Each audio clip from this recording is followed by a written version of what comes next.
Fromage from Road to Infamy Games. If you know anything about Road to Infamy Games, they always like to kind of do cool little game elements, game productions, and some kind of cool twists. Like they had globe trotting where you're drawing on globes. There was Don't Go In There where the box itself was the dice tower. There's Canvas with the transparent cards where you're making works of art. So Fromage has little worker people that go on top of cheeses with different cheeses, and then there's almost like a programmed element to it. How do I think all that plays out? Well, stick around after the break and I will tell you. So Fromage, so I have played this solo. I will put a link to that up above, and during that solo play, I basically went into how the game played. The solo mode was very similar to the multiplayer, except you basically had a random draw about where cheese was going to get placed. But if you are interested in all that, that is up above. So we are going to start with looking at kind of the components, what's inside the box. And for me, the elements and the components were really nice. For your livestock, you had different types. So it wasn't just one generic shape. They had, I believe, 3 different types. Same thing for the fruit. Same thing for the structures. So that kind of like adds that really cool element to where it doesn't feel so generic. The order cards themselves felt nice. They were easy to decipher. They had the colors, the icons. The fact that everything is basically has those things, bronze, silver, gold, let you know, 1 rotation, 2 rotations, 3 rotations about when you're going to get your pieces back. The fact that when you put your piece down and where it points is when you're going to get it back. That's an element that kind of helps those who might have issues counting or figuring out the programmed movements. It adds that way of bridging that gap of issue there. The worker pieces themselves feel nice. The cheese is really good. The corporation board, easy to understand. I would say our only issue with it, and this is a little bit because of the board warping, is that the center piece where you put your workers to doesn't sit flat no matter what we've tried. So we're still working on that. We got, I think, kind of get stuff slightly unwarped and all that to be able to twist it and make that work well. I mean, it works fine. We're able to play the game. There's no issue there. But that is just kind of one element that is making it kind of hard to maneuver with it. Then you have the trays that hold all the components. It's nice that they gave us 2 because I'm able to split the stuff up, and then I can have one and Brian can have one as we're playing 2 players. So it adds that whole thing so you're not having just this pile where everyone's got to reach to. You can have them on separate sides. The rulebook also, rulebook walks you through everything fine. No issues, no problems. It was a well-written rulebook.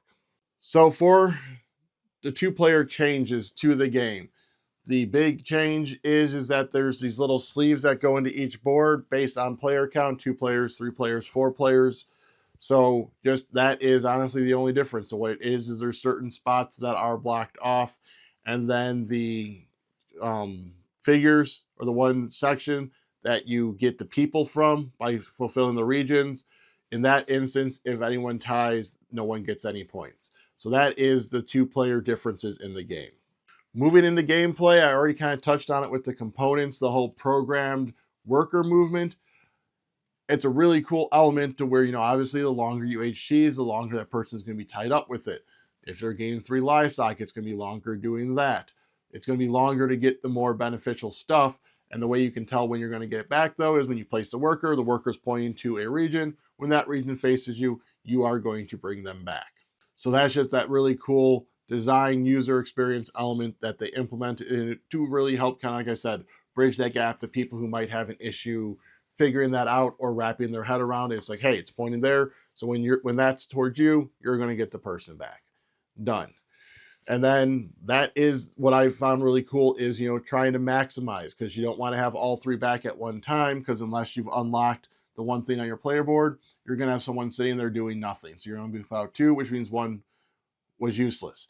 You also don't want to just have 1, because then that limits what you're able to do. So really trying to play that weird little puzzle of when can I always make sure I have 2 people back while still doing the more prosperous things of the golds and the silver types of cheeses, especially if your order cards are wanting it. And then with that, it's the whole different paths of victory. What region are you going to focus on, or a couple of regions? Or are you going to focus on order cards and just get a buku amount of points on bonus cards? The one game that we played, Bri had the one structure that let her do bonus cards without even needing, or the order cards, without even having to supply the cheese. It was one of the structure abilities. So even though I got her on quite a couple of regions, she almost got me by coming with those region cards, or those bonus order cards. In fact, I think she actually might have gotten me. She got some insane amount of points from those order cards, whereas I had barely done any order cards because I had focused more on getting my cheeses out and making sure that my fruit is good. And that's the other one, those fruit bonuses. If you can focus on those, that is where you can get a good portion of your points as well. I think most games I get anywhere from 20 to 30 points because I make sure I balance those well, and that is one of my focal points, getting that fruit and then getting those made in the different ones with the gems and the fruited cheese. So just the fact that for how quick this game plays, and it plays quick because the ending can sneak up on you. All of a sudden you look, you're like, oh, you only have like a couple cheeses left. Oh, I used livestock, I'm out, the game is over. So with how quick the game is that the different paths of victory are there. Like, do you focus on structures and unlocking those abilities, or the livestock so you can get out extra cheese, or the fruit so you can get those large ones, the order cards. So there's all these different layers and levels of scoring that it's hard to do all of them well. So you need to focus, because if you try and do all of them well, you're going to do all of them meh, and then the other person's going to do a couple really well and then overshadow you. So overall, I would say this is a good entry from Road to Infamy Games. I really like the whole rotating board, the quick actions. With the simultaneous play, it plays quick. You're not having to wait for someone on their turn before you can take your turn. It's just quick back and forth as it's coming around. You can kind of see maybe what they're working on, what they're going for, manipulate it from there, move into a different direction, or try and block them off. So you could do some kind of take that, like the one area that scores for having them all orthogonally adjacent.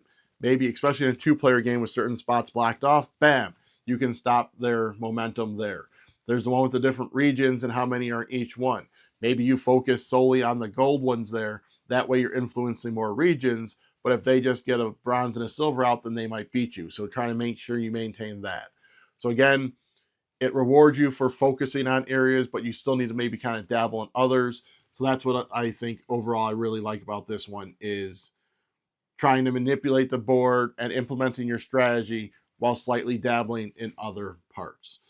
And again, production, really good outside that board hiccup, but I'm pretty sure that's probably just a warping issue on mine that I just have to get fixed. So that's why overall, I would say this went good. I'm usually willing to play this one. I'd say that one of the main reasons it's not higher is the ending can come quick, and a lot of the times I end up getting my cheese a lot quicker than Bri, so it kind of felt deflated. I felt deflated for her that she wasn't able to keep up with it based on her decisions. So the fact that you can have that one person who just keeps pushing forward the cheese, so the other person can't really move forward their plan, does kind of detract from me, as it's that shared experience, and I feel bad when I rush it on her as she's really trying to implement something.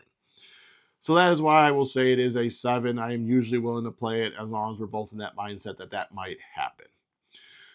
Alrighty, so if I could get you to head down below and hit like, subscribe, comment, share, ring the bell. Let me know your favorite type of fromage or your favorite type of cheese. Also down there, you can help support the channel by hitting up our Patreon, looking at our Ko-fi, or becoming a member of this here channel, which gives you member-exclusive perks, such as seeing videos earlier, exclusive videos we do just for our members. Alrighty, so cheese!